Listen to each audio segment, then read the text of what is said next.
In response to the immigration raids, local Latino organizations are coming together to raise money and support immigration rights groups on the ground. NBC4's Dickerson spoke with an advocacy group expanding in Los Angeles. We attended the launch of the Hispanic Federation's Los Angeles office.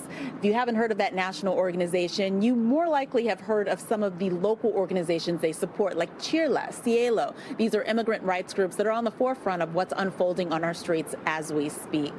They called for solidarity and support for people who are doing the work on the ground. You're looking at some footage now of immigration enforcement around our area. Some of the groups today spoke to some of the fear and uncertainty we're seeing in immigrant communities. CHIRLA estimates that since Friday, there have been about 300 people detained. However, they say they can't know for sure because they haven't been able to talk with those people.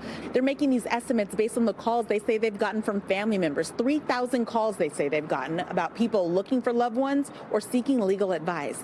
They've only personally been able to visit 5 in federal detention. We can't find many of the loved ones. We don't know if they're in Adelanto, are they in Santana, are they in Desert View? We do know that some have already been sent to Texas, Louisiana. And so we need to get to these folks as quickly as possible.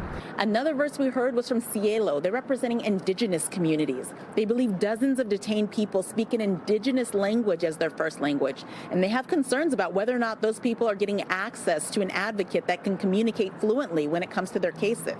I cannot imagine what my relatives are going through being monolingual in these spaces. The Hispanic Federation also calling for financial support from the community. They're launching a $1 million fund nationwide to support immigrant groups on the ground. Also launching another fund called Immigrants We Get the Job Done. They're inviting the community to get involved in this.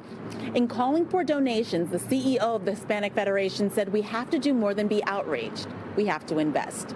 Reporting from downtown, Dickerson, NBC4 News.